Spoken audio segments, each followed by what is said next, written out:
దేవుని నామానికి వందనాలు చెల్లిస్తున్నాను.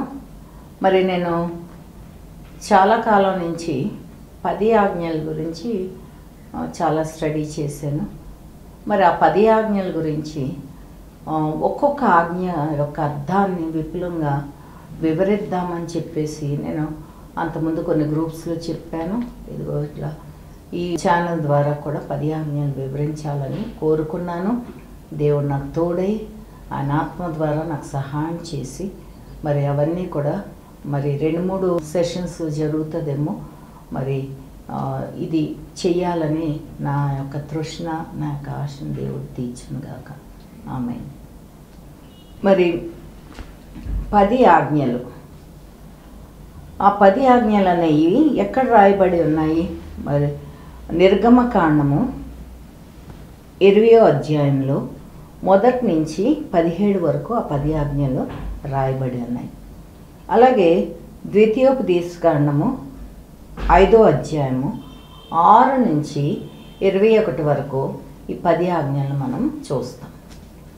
ఈ 10 ఆజ్ఞల్ని దేవుడు మోషేకి, ఇజ్రాయేల్ ప్రజలకు, వారు ఆయనకి వ్యతిరేకంగా నడుస్తూ సణుక్కుంటూ గొణుక్కుంటూ మరి ఆయన ఎన్నో వారి జీవితాల్లో మేళ్ళను చేస్తూ వాళ్ళని నడిపిస్తూ వారిని ఐగుప్తు దాస్యం నుండి తప్పించి పాలు తేనెలు ప్రవహించి దేశానికి తీసుకెళ్తానని అన్నప్పుడు వాళ్ళు ఎంతో అవధేయత చూపించారు. అప్పుడు దేవుడు మోషే ద్వారా వాళ్ళకి ధర్మశాస్త్రము ఈ 10 ఆజ్ఞలను ఇచ్చారు.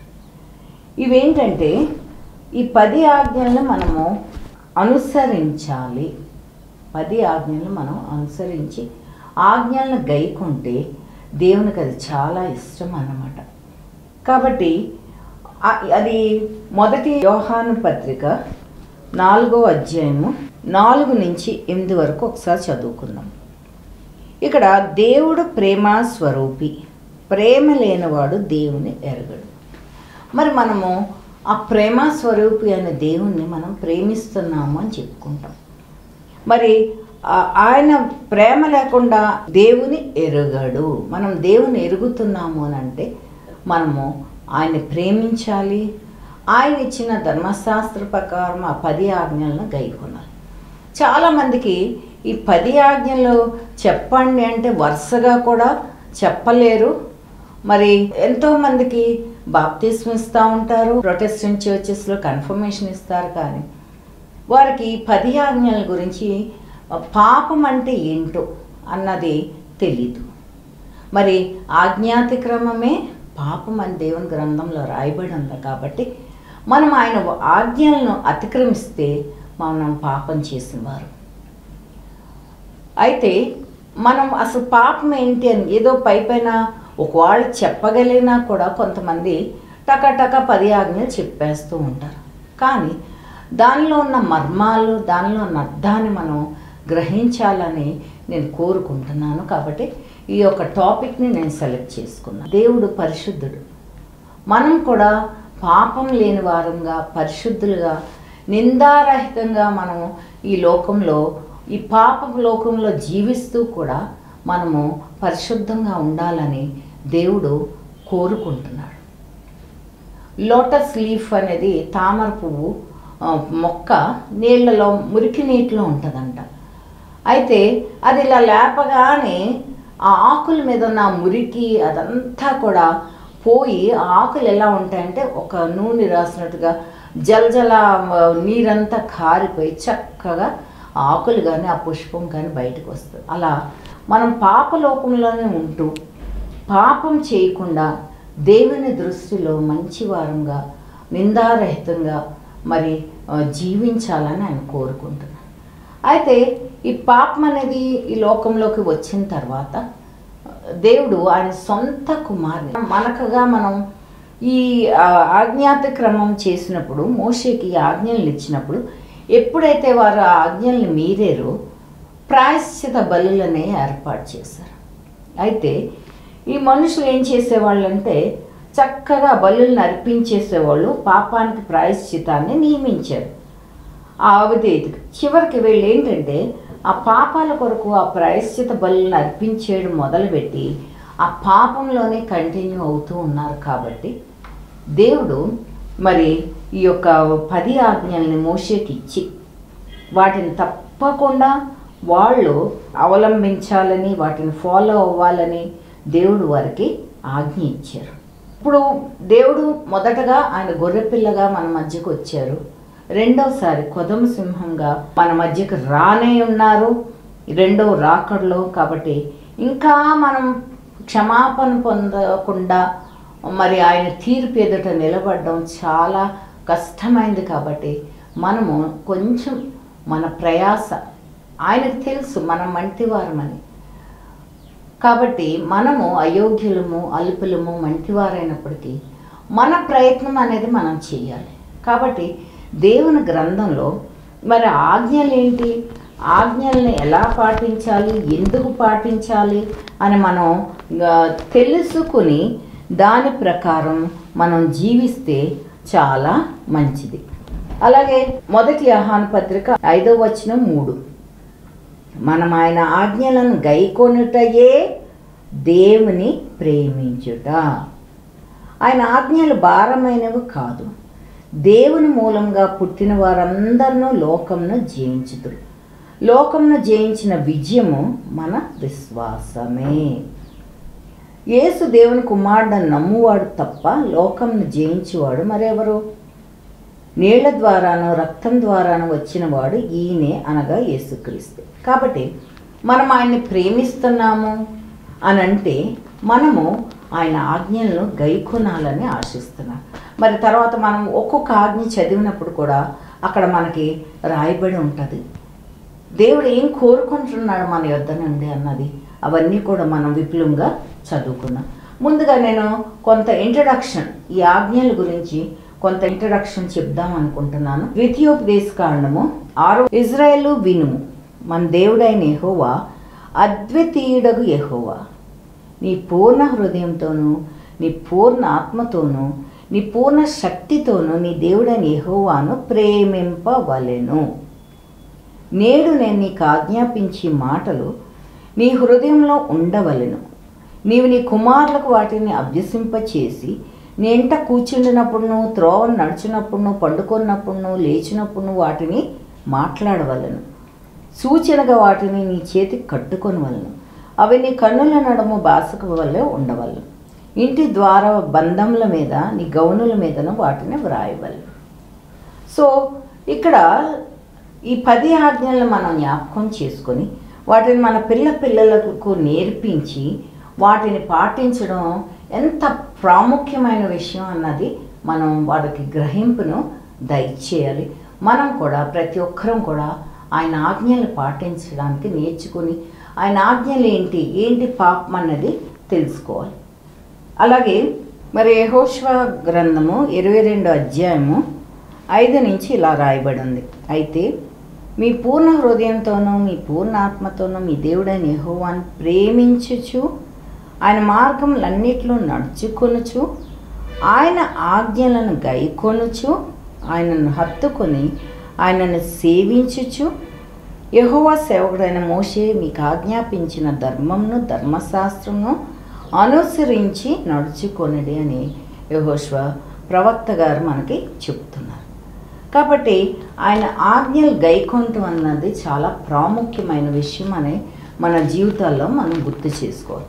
అలాగే మత్తయి సువార్త 15వ అధ్యాయము 3 చూసుకుందాం. అందుకైన మీరును మీ పారంపర్య ఆచారం నిమిత్తమై దేవుని ఆజ్ఞను ఎందుకు అతిక్రమించుచున్నారు? కాబట్టి మనము ఏం చేస్తున్నామంటే దేవుని ఆజ్ఞలను తెలుసుకున్న వాళ్ళు, తెలుసుకోలేని వాళ్ళేమో తెలియకుండా తప్పు చేస్తున్నారు. తెలుసుకున్న వాళ్ళేమో తెలిసి కూడా తప్పు చేస్తూ ఉన్నారని మనము గ్రహించి చాలా జాగ్రత్తగా ఆజ్ఞలు ఏంటి, ఆ పాపం ఏంటి అన్నది మనం తెలుసుకోవాల్సిన వారమై ఉన్నాము. ఇది పాత నిబంధన కాలంలో మరి 10 ఆజ్ఞలను మనకు దేవుడు మోషే ద్వారా ఇచ్చారు. అయితే యేసు ప్రభు ఈ లోకానికి నరావతారుడికి వచ్చిన తర్వాత ఆయన ఈ 10 ఆజ్ఞలన్నిటినీ కలిపి సమ్మప్ చేసి 2 ఆజ్ఞలుగా మనకి ఇచ్చారు. అదేంటంటే నీ దేవుడైన యెహోవాను పూర్ణ హృదయంతోనూ, పూర్ణ మనసుతోనూ, పూర్ణ వివేకంతోనూ ప్రేమించాలి. రెండవదేమో నిన్ను వలె నీ పొరుగు వారిని ప్రేమించుము అని ఆ 2 ఆజ్ఞలను మనకి దేవుడు ఇచ్చారు. అయితే ఇక్కడ ఎందుకు మనకి దేవుడు మన ప్రార్థనకి జవాబు ఇవ్వట్లేదు అని అంటే, మనము దేవునికి మనకి మధ్య మన పాపాలు అడ్డుగా ఉన్నాయి అన్న విషయాన్ని మనం గుర్తు చేసుకోవాలి.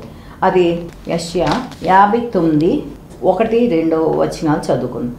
రక్షింపనేరకై ఉండినట్లు యెహోవా హస్తము కురుచ కాలేదు, విననేరకై ఉండినట్లు ఆయన చెవులు మందం కాలేదు.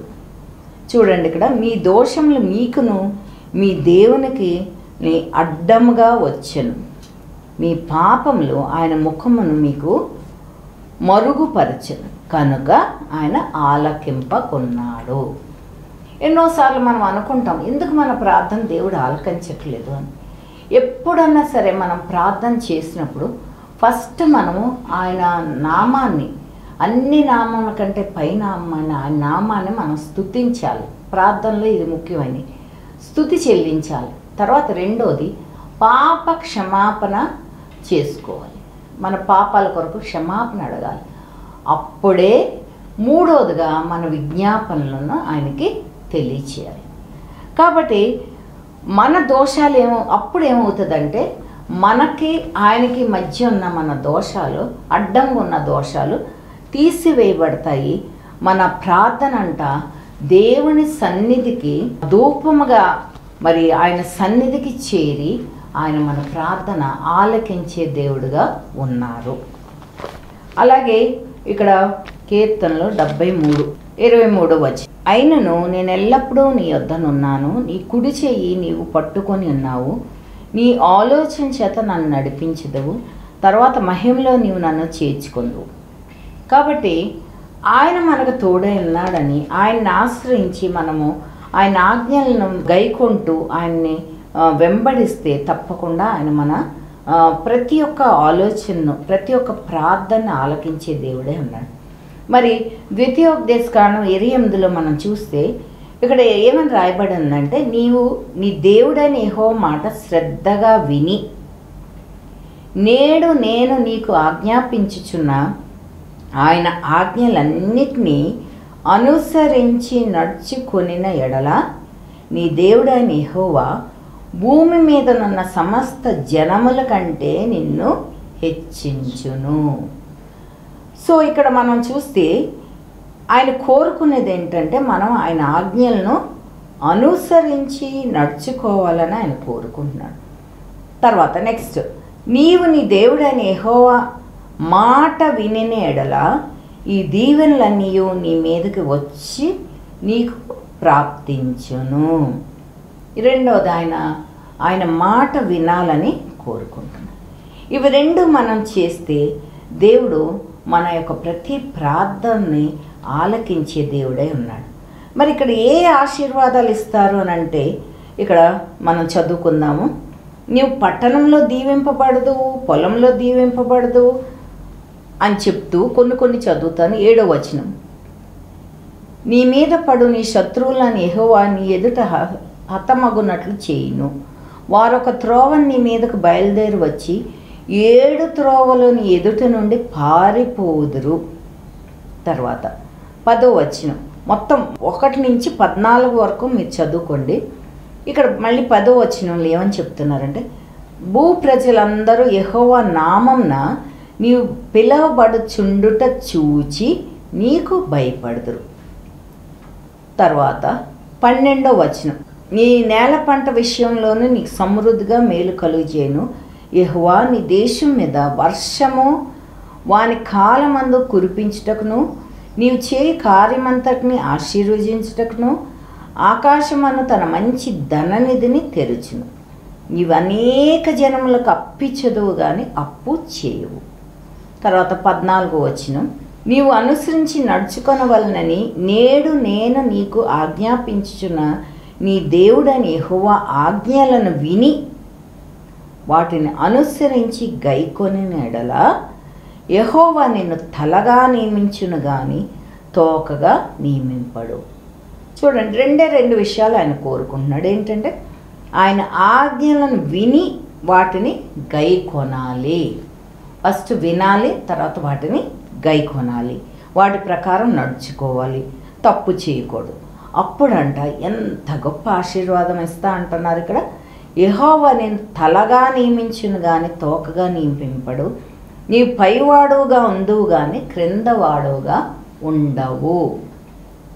ఎప్పుడన్నా ఎక్కడన్నా ఏ పరిస్థితిలో ఉన్నా ఎప్పుడైతే నువ్వు ఆయన ఆజ్ఞలు విని వాటికి లోబడతారో అప్పుడు ఆయన మిమ్మల్ని తలగా ఉంచుతారు, అలాగే ఆశీర్వాదంగా మిమ్మల్ని చేస్తారన్న విషయాన్ని మనం ఈ ద్వితీయోపదేశకాండం 8వ అధ్యాయము 1 నుంచి 14 వరకు మనం చదువుకుంటాం. తర్వాత 15 నుంచి అక్కడంతా కూడా ఏంటంటే ఆ శాపాలు. మనం కానీ ఆయన ఆజ్ఞలు విని ఆయన మాట గైకొనకపోతే ఏం జరుగుతుంది అన్న విషయాల్ని మనం చూస్తాము. అవి కూడా మీరు తప్పకుండా చదువుకోండి. తర్వాత ఇక్కడ దేవుడిచ్చిన ఈ 2 ఆజ్ఞల్ని మనం నూతన నిబంధనలో 2 ఆజ్ఞల్ని మనం పాటించాలి. దాంట్లో మొదటి కష్టమైందే, రెండోది కూడా ఏంటంటే నిన్ను వలె నీ పొరుగు వారిని ప్రేమించుము. అది చాలా కష్టం కదా. అసలు ఎంతసేపు మా ఇల్లు మా కుటుంబం మేము అని అనుకుంటున్న ఈ రోజుల్లో చాలా పరిస్థితులు, పాత రోజుల్లో అన్నా ఆ ప్రేమలు ఉండే, కానీ ఇప్పుడు ప్రేమ చల్లారిపోయిన రోజుల్లో మనం ఉన్నాం. కాబట్టి నిన్ను వలె నీ పొరుగువాన్ని అనేది చాలా కష్టమైన పని. అది మనమైతే అసలు ఈ అపార్ట్మెంట్ కల్చర్ కూడా ఎంత ఎక్కువైపోయిందంటే పక్క అపార్ట్మెంట్లో ఎవరు ఉంటున్నారో కూడా మనం వాటి గురించి పట్టించుకోము. యువతల అపార్ట్మెంట్లో వాళ్ళకి ఏం జరిగినా కూడా బయటికి రారు, కల్పించుకోరు. అవతల వాళ్ళు ఎంత సిక్కై వాళ్ళ గృహంలో ఉన్నా కూడా పట్టించుకోని పరిస్థితుల్లో భయంకరమైన రోజుల్లో మనం ఉంటున్నాం. ప్రేమలు చల్లారిపోయినాయి. కాబట్టి అది చాలా కష్టమైంది అని మనం అనుకుంటాం. కానీ మనము యేసు ప్రభు మనకు నేర్పించిన బోధించిన సువార్తను మనం విని ఆయన ఎలా బ్రతికారో 33 సంవత్సరాలు పరిశుద్ధుడిగా బ్రతికారు. నరావతారుడిగా ఈ పాపలోకంలో ఉంటూ కూడా పరిశుద్ధుడిగా బ్రతికారు. కాబట్టి మనము ఆయన చూపించిన లక్షణాలను, ఆయన చూపించిన ప్రేమని మనం అలవర్చుకుంటే మనం కూడా దేవునికి ఇష్టమైన బిడ్డలుగా ఉండగలము అని చెప్పేసి అందరం మనకి తెలుసు. కాబట్టి మనం దేవునికి ఇష్టమైన బిడ్డలుగా బ్రతకాలి. మరి యేసు ప్రభు పుట్టినప్పుడే మరి ఆ దూతలో సర్వోన్నతమైన స్థలంలో దేవునికి మహిమ, ఆయనకి ఇష్టమైన బిడ్డలకు భూమి మీద సమాధానం కలుగునుగా కానీ గొర్రెలకు కనబడి దూతలో ఆ పాట పాడి. సో ఆయనకి ఇష్టమైన బిడ్డలకు మనం ఈ లోకంలో ఆయనకి ఇష్టమైన బిడ్డలుగా ఉండాలి అని అంటే మనము ఆయన ఆజ్ఞలను పాటించాలి, ఆయన మాట వినాలి, ఆయనకి లోబడాలి. ఆయన చెప్పిన విషయాలు మనం లోబడి మనం నడుచుకుంటే తప్పకుండా దేవుడు మనల్ని ఆశీర్వదించి ప్రేమించి ఆయన కృపను మన పట్ల ఉంచి ముందుకి ఈ లోకంలో ముందుకు సాగేటట్టుగా నడిపించే దేవుడై ఉన్నారు. మరి ఒక్కసారి ద్వితీయోపదేశకాండము 30వ అధ్యాయము 10వ వచనాన్ని ఒకసారి చదువుకుందాం. చూడండి. మరియు నీ దేవుడైన యెహోవా నీ చేతి పనులన్నిటి విషయంలోనూ, నీ గర్భఫలం విషయంలోనూ, నీ పశువుల విషయంలోనూ, నీ భూమి పంట విషయంలోనూ నీకు మేలు కలుగునట్లు నిన్ను వర్ధిల్ల చేయును. ఈ ధర్మశాస్త్ర గ్రంథమును వ్రాయబడిన ఆయన ఆజ్ఞలను కట్టడలను నీవు గైకొని నీ దేవుడైన యెహోవా మాట విని నీ పూర్ణ హృదయంతోనూ పూర్ణాత్మతోనూ, ఇక్కడ పూర్ణ అంటే సంపూర్ణమైన ప్రేమ ఆయన పట్ల మనం కలిగి ఉండాలి. నీ దేవుడైన యెహోవా వైపు మళ్ళునప్పుడు యెహోవా నీ పితరుల యందు ఆనందించినట్లు నీకు మేలు చేయుటకు నీ అందును ఆనందించి నీ వైపు మళ్ళును. కాబట్టి ఎప్పుడైతే మనం ఆయన ఆజ్ఞలు గైకుంటూ ఆయన మాట వింటూ ఆయన్ని పూర్ణ హృదయంతో ప్రేమిస్తారో అప్పుడు దేవుడు మనకి తోడై ఉన్నాడన్న విషయాన్ని మనం గ్రహించాలి. మరి ఈ 10 ఆజ్ఞలు ఒక్కసారి చదువుతాను, చదివి ఈరోజు ముగించుకొని తర్వాత ఒక్కొక్కటి మనము ధ్యానిస్తాం. నెక్స్ట్ సెషన్ నుంచి అది ఒక్కొక్క ఆజ్ఞ యొక్క అర్థాన్ని మనం ధ్యానిద్దాం. నిర్గమకాండము 20 అధ్యాయము 1 నుంచి 17లో ఇవన్నీ రాయబడి ఉన్నాయి. కాబట్టి ఒక్కసారి ఆ 10 ఆజ్ఞలను ఒకసారి నేను చదువుతాను. దేవుడు ఈ ఆజ్ఞలన్నీ వివరించి చెప్పాను. మొదటిది, నీ దేవుడైన యెహోవా నేనే, నేను తప్ప వేరొక దేవుడు నీకు ఉండకూడదు. పైన ఆకాశం అందే గాని, క్రింద భూమి అందే గాని, భూమి క్రింద నీళ్ళ అందే గాని ఉండు దేని రూపంనైనను విగ్రహంనైనను నువ్వు చేసుకొనకూడదు. వాటికి సాగిలు పడకూడదు, వాటిని పూజింపకూడదు. ఇక్కడ ఆయన చెప్తున్నారు ఎందుకు మనం వేరే వాటిని పూజింపకూడదు, దేవుడైన యెహోవాని ప్రేమించాలంటే ఇక్కడ నీ దేవుడైన యెహోవానగు నేను రోషం గల దేవుణ్ణను, నిన్ను ద్వేషించు వారి విషయంలో 3-4 తరముల వరకు తండ్రుల దోషమును కుమారుల మీదకి రప్పించుచు నన్ను ప్రేమించి నా ఆజ్ఞలు గైకొని వారిని 1000 తరముల వరకు ప్రేమించేవాడినై ఉన్నాను అన్నది. తర్వాత 2వ ఆజ్ఞ, నీ దేవుడైన యెహోవా నామంను వ్యర్థంగా ఉచ్చరింపకూడదు. యెహోవా తన నామంను వ్యర్థంగా ఉచ్చరింపు వారిని నిర్దోషిగా ఎంచడు. 3వ ఆజ్ఞ, విశ్రాంతి దినమును పరిశుద్ధంగా ఆచరించుటకు జ్ఞాపకం ఉంచుకొనుము. 4వ ఆజ్ఞ, నీ దేవుడైన యెహోవా నీకు అనుగ్రహించే దేశంలో నీవు దీర్ఘాయుష్మంతుడు వగనట్లు నీ తండ్రిని నీ తల్లిని సన్మానింపు. 5వ ఆజ్ఞ, నరహత్య చేయకూడదు. 6వ ఆజ్ఞ, వ్యభిచరింపకూడదు. 7వ ఆజ్ఞ, దొంగిలకూడదు. 8వ ఆజ్ఞ, నీ పొరుగువాని మీద అబద్ధ సాక్ష్యం పలుకకూడదు. 9వ ఆజ్ఞ, నీ పొరుగువాని ఇల్లు ఆశింపకూడదు. 10వ ఆజ్ఞ, నీ పొరుగువాందగు దేనినైనను ఆశింపకూడదు. ఇవి 10 ఆజ్ఞలు. మనము నెక్స్ట్ సెషన్లో ఒక్కొక్క ఆజ్ఞ యొక్క అర్థాన్ని ఎక్కడెక్కడ దేవుని గ్రంథంలో వీటన్నిటి గురించి కూడా ఒక్కోటి చాలా విపులంగా రాయబడి ఉంది. అది మనం తెలుసుకొని ఈ ఒక్కొక్క ఆజ్ఞను గురించి విపులంగా మనం అర్థం చేసుకుని దేవుని సహాయంతో మనము ముందుకి సాగాలి. ఆజ్ఞలను గైకొంటూ అర్థం చేసుకొని పాపం అంటే ఏంటో తెలుసుకుని, ఆజ్ఞాతక్రమమే పాపం కాబట్టి ఆ పాపం మనం చేయకుండా దేవునికి ఇష్టమైన బిడలుగా, దేవుని ప్రేమించే బిడలుగా దేవుడు మనల్ని అందరూ ఆశీర్వదించాలని, ముఖ్యంగా ఈ నూతన సంవత్సరంలో ఈ 10 ఆజ్ఞల గురించి మనం విపులంగా నేర్చుకొని ఇప్పటి వరకు తెలియని వాళ్ళు తెలుసుకోవడానికి, మరి ఆ విషయాలను గ్రహించి మనము నిందారహితంగా బ్రతకాలని కోరుకుంటున్నాను. ఒక్క వాక్యాన్ని చెప్పి నేను ముగిస్తాను. మొదటి తెస్సలోనిక దాంట్లో 5వ అధ్యాయంలో 5వ అధ్యాయము 23 ఈ పైన అంతా కూడా మనము 12వ వచనం నుంచి 22 వరకు చూస్తే మనం ఏమేం చెయ్యాలి అని రాయబడి ఉంది. చివరిగా 23లో ఏమని ఉంటుందంటే, సమాధానకర్తయగు దేవుడే మిమ్మును సంపూర్ణంగా పరిశుద్ధపరచును గాక. మనము సంపూర్ణ పరిశుద్ధత కలిగి ఉండాలంటే మనం ఈ ఆజ్ఞలను గైకొంటే మనం అది చేయగలము.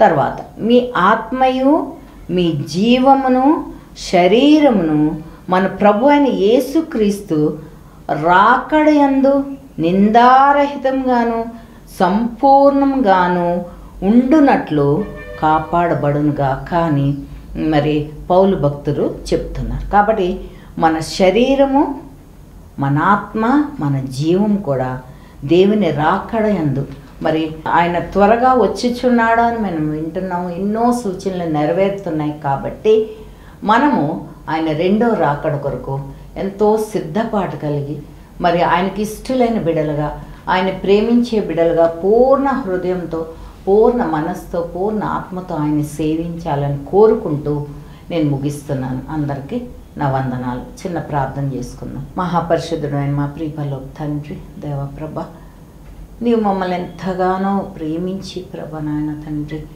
నిత్యము మాతో ఉంటూ మమ్మల్ని నడిపిస్తున్న దేవా, నీకే స్తోత్రములు, వందనాలు చెల్లిస్తున్నాం ప్రభ.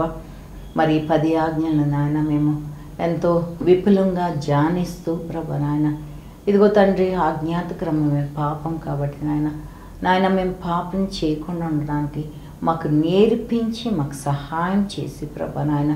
ఇదిగో తండ్రి, నువ్వు త్వరలో రానే ఉంటుండగా నాయన, రెండవ రాకడలో నాయన ఎత్తబడే బిడలుగా నీ తీర్పు ఎదుట మేము నిందారహితంగాను సంపూర్ణంగాను ఉండడానికి నీవే మాకు సహాయం చేయమని బ్రతిమాలుకుంటూ మా ప్రభువును రక్షకుడైన యేసయ్యపేట మిక్కిలి వినయంగా వేడుకొని ప్రార్థిస్తున్నాను తండ్రి.